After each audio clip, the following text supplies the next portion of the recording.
നമസ്കാരം. ഇന്ന് ഞാൻ പറയാൻ പോകുന്നത് ഡിജിറ്റൽ ഇന്ത്യയെക്കുറിച്ചാണ്. അതായത് നമ്മൾ പണ്ട് എന്തൊക്കെയാണ് ചെയ്തുകൊണ്ടിരുന്നത്. പണ്ട് നമ്മളൊരു ഓഫീസിൽ പോയി കഴിഞ്ഞാൽ ഒരു സർട്ടിഫിക്കറ്റിന് വേണ്ടി, എന്തെങ്കിലും ഒരു ഒപ്പിന് വേണ്ടി, എന്തെങ്കിലും ഒരു ഡിജിറ്റൽ കാര്യത്തിന് വേണ്ടി നമ്മൾ എത്രത്തോളം ക്യൂ നിന്നതൊക്കെ നമ്മളെല്ലാവരും ഓർക്കുന്നുണ്ടാവുമല്ലോ. അപ്പോൾ അതൊക്കെ ഒന്ന് മാറി ഒന്നെല്ലാം ഡിജിറ്റലൈസ്ഡ് ആക്കാനുള്ള ഒരുക്കത്തെയാണ് ഈ ഡിജിറ്റൽ ഇന്ത്യ എന്നുകൊണ്ട് ഉദ്ദേശിക്കുന്നത്. അപ്പോൾ 2015 ജൂൺ 1 തുടങ്ങിയ പരിപാടിയാണ് ഈ ഡിജിറ്റൽ ഇന്ത്യ എന്ന് പറയുന്നത്. അതിന്നേക്ക് 11 വർഷം പൂർത്തിയാക്കുന്ന സാഹചര്യത്തിലാണ് ഞാൻ ഈ ഡിജിറ്റൽ ഇന്ത്യയെക്കുറിച്ച് പറയുന്നത്. അപ്പോൾ ഈ ജസ്റ്റ് നമുക്കറിയാം, ഇന്ന് നമ്മൾ മൊബൈൽ ഫോണും കമ്പ്യൂട്ടറൊക്കെ ഉപയോഗിക്കുന്നുണ്ടെന്ന്. അപ്പോൾ ജസ്റ്റ് ഈ മൊബൈൽ ഫോണും കമ്പ്യൂട്ടറും ഉപയോഗിക്കുന്നതാണോ ഡിജിറ്റലൈസ് ഇന്ത്യ എന്ന് പറയുന്നത്?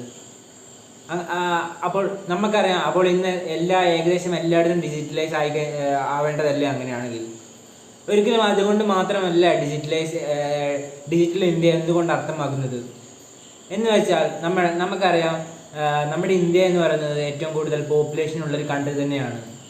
അതുകൊണ്ട് തന്നെ കാര്യങ്ങളുടെ നടപ്പും എല്ലാം ഒന്ന് എളുപ്പമാക്കുന്നതൊക്കെ തന്നെയാണ് ഈ ഡിജിറ്റലൈസ് എന്നുകൊണ്ട് അർത്ഥമാക്കുന്നത്.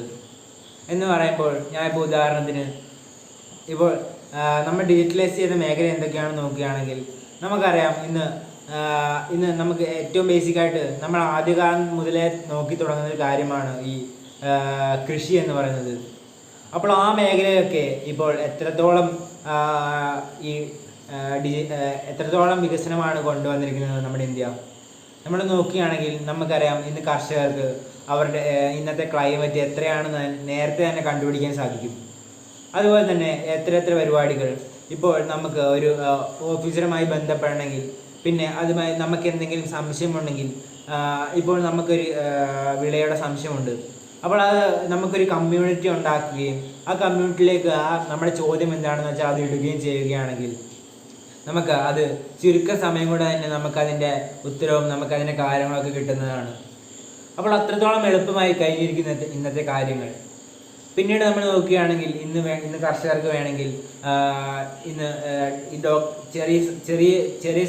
ചെറിയ കാര്യത്തിനൊന്നും നമ്മുടെ ഡോക്ടറുടെ സഹായമില്ലാതെ തന്നെ കർഷകർക്ക് തന്നെ ഒറ്റയ്ക്ക് കണ്ടുപിടിക്കാൻ സാധിക്കുന്നതാണ്. അതാണ് ഈ AI കൊണ്ട് വന്ന വിപ്ലവം എന്ന് പറയുന്നത്. അപ്പോൾ ജസ്റ്റ് കർഷകരുടെ ഫോൺ എടുത്ത് എന്തെങ്കിലും അസുഖം ബാധിച്ച വിളയുടെ ഫോട്ടോ എടുക്കുകയാണെങ്കിൽ അത് കറക്റ്റ് എന്താണ് അസുഖമെന്നും അതിനെ എന്ത് വെച്ച് നമുക്ക് അതിനെ തിരുത്താൻ പറ്റുമെന്നും ഒക്കെ കറക്റ്റായിട്ട് നമുക്ക് ആർട്ടിഫിഷ്യൽ ഇൻ്റലിജൻസ് പറഞ്ഞു തരുന്നതാണ്. പിന്നെ അതുകൂടാതെ തന്നെ ഇന്ന് നമുക്കറിയാം, ഇന്ന് ഈ സെൻസസും അതൊക്കെ ഉപയോഗിച്ച് തന്നെ നമുക്ക് മണ്ണിൻ്റെ വിളവും ഫെർട്ടിലിറ്റിയും അതുപോലെ തന്നെ ജലത്തിൻ്റെ അംശവും എല്ലാം നമുക്ക് ഡയറക്റ്റ് തന്നെ കണ്ടുപിടിക്കാൻ സാധിക്കുന്നതാണ്. അപ്പോൾ അത്രത്തോളം എളുപ്പമായി കഴിഞ്ഞിരിക്കുന്നു ഇന്നത്തെ കാലം എന്ന് വേണമെങ്കിൽ പറയാൻ സാധിക്കും. പണ്ടൊക്കെ എന്ന് പറയുമ്പോൾ കർഷകർ ഓരോ കാര്യങ്ങളും സെപ്പറേറ്റ് ആയി തന്നെയാണ് എല്ലാം ചെയ്തുകൊണ്ടിരുന്നത്. അപ്പോൾ അതിനൊക്കെ എത്ര സമയമാണ് എടുത്തുകൊണ്ടിരുന്നത് എന്നൊക്കെ നമ്മൾ ഓർക്കുന്നൊരു കാര്യം തന്നെയല്ലേ. പിന്നെ വേറെ കുറേ ഫീൽഡിൽ ഇന്ന് നമ്മൾ ഡിജിറ്റലൈസ് ആയി കഴിഞ്ഞിരിക്കുന്നു. ഇന്ന് നമ്മൾ നോക്കുകയാണെങ്കിൽ ഇന്ന് ഈ ആരോഗ്യ മേഖലയിലും ഒരുപാട് ഉയർച്ചയാണ് നമ്മൾ ഉയർന്നത്.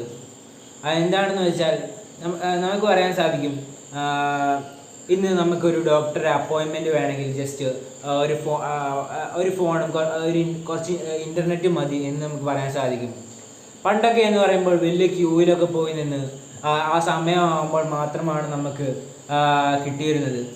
ഇന്ന് നമുക്ക് ഫോണിൽ കൂടെ ഓൺലൈനിൽ കൂടെയൊക്കെ അപ്പോയിൻമെൻറ്റ് കിട്ടിക്കഴിഞ്ഞാൽ നമുക്ക് ഏത് സമയത്ത് ചെന്നാൽ ആ സമയത്ത് കറക്റ്റ് നമ്മുടെ ഡോക്ടറെ കാണിക്കാൻ സാധിക്കുന്ന രീതിയിലേക്ക് മാറിക്കഴിഞ്ഞിരിക്കുന്നു.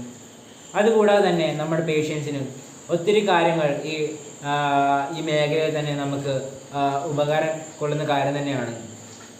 പിന്നീട് അതുകൂടാതെ തന്നെ വേറെയും കുറേ ഫീൽഡിൽ ഇന്ന് നമ്മൾ ഡിജിറ്റലൈസ്ഡ് ആയി കഴിഞ്ഞിരിക്കുന്നു എന്ന് വേണമെങ്കിൽ നമുക്ക് പറയാൻ സാധിക്കും. നമുക്കറിയാം, പിന്നീട് നമ്മൾ നോക്കുകയാണെങ്കിൽ ഈ വിദ്യാഭ്യാസ മേഖലയിലാണ് ഏറ്റവും കൂടുതൽ ഉയർച്ച നമ്മൾ ഉയർന്നത്. നമുക്കറിയാം, നമ്മൾ കൊറോണയ്ക്ക് ശേഷമാണ് നമ്മൾ കൂടുതലായും ഇതിലേക്ക് ശ്രദ്ധ കേന്ദ്രീകരിച്ചത്. അതായത് പെട്ടെന്ന് കൊറോണ ഉണ്ടായപ്പോൾ നമുക്ക് ക്ലാസ്സിലും പുറത്തിറങ്ങി നടക്കാൻ പറ്റാത്ത അവസ്ഥയുണ്ടായി. അപ്പോൾ അതുകൊണ്ടൊക്കെ തന്നെ നമുക്ക് ഒന്നിച്ചിരുന്ന് പഠിക്കാനോ ടീച്ചറുടെ മുമ്പിലിരുന്ന് നമുക്ക് ക്ലാസ്സുകൾ കാണാനോ നമുക്ക് സാധിക്കാൻ പറ്റിയിരുന്നില്ല. അതുകൊണ്ട് തന്നെ അത് പെട്ടെന്ന് ഒരു ഓൺലൈൻ യുഗത്തിലേക്ക് മാറിയിരുന്നല്ലോ അന്ന് തന്നെ. അതായത് നമുക്ക് യൂട്യൂബിലായാലും നമുക്ക് വേണ്ട ക്ലാസ്സുകൾ ഇഷ്ടമുള്ള ടൈമിൽ ഇഷ്ടമുള്ള ആളുകൾ വേണമെങ്കിൽ നമുക്ക് പഠിക്കാൻ സാധിക്കും. അതും വലിയൊരു മാറ്റം തന്നെയായിട്ട് വേണമെങ്കിൽ നമുക്ക് പറയാൻ സാധിക്കും. അതായത് നമുക്ക് ഒരാളുടെ അടുത്ത് നിന്നും മാത്രമല്ലാതെ നമുക്ക് പല ആളുടെ അടുത്ത് നിന്നും എത്ര സംശയം വേണമെങ്കിലും നമുക്ക് തീർക്കാവുന്നതേ ഉള്ളൂ. പിന്നീട് ഈ ഫീൽഡിൽ AI എന്ന് പറയുന്നത്, അതായത് ആർട്ടിഫിഷ്യൽ ഇൻ്റലിജൻസ് പറയുന്നത് ചെറിയ കാര്യമൊന്നുമല്ല ചെയ്തത്. നമുക്കറിയാം എന്ത് സംശയം വേണമെങ്കിലും നിഷ്പ്രയാസം നമുക്ക് AI ഉപയോഗിച്ച് നമുക്ക് കാര്യങ്ങൾ നമുക്ക് കിട്ടുന്നതാണ്. ഇപ്പോൾ പണ്ടൊക്കെ എന്ന് പറയുമ്പോൾ നമുക്ക് എന്തെങ്കിലും ഒരു വാക്കിൻ്റെ അർത്ഥം വേണമെങ്കിൽ അപ്പോൾ ആ വാക്ക് തപ്പി കണ്ടുപിടിച്ച് ബുക്കിൻ്റെ ഏത് പേജിലാണെങ്കിൽ തപ്പി കണ്ടുപിടിച്ച് എടുക്കുമ്പോഴേക്കും സമയം പോയിരുന്നു. പക്ഷേ ഇന്ന് അതിൻ്റെ ആവശ്യമില്ലല്ലോ. ജസ്റ്റ് നമുക്ക് എന്താണ് സംശയം എന്നുള്ള ഭാഗം മാത്രം നമുക്ക് ഇട്ടുകൊടുക്കുകയാണെങ്കിൽ അതിൻ്റെ കറക്റ്റ് ഉത്തരം നമുക്ക് ആ ഒരു ചുരുങ്ങിയ സമയം കൊണ്ട് തന്നെ നമുക്ക് കിട്ടുന്നതാണ്.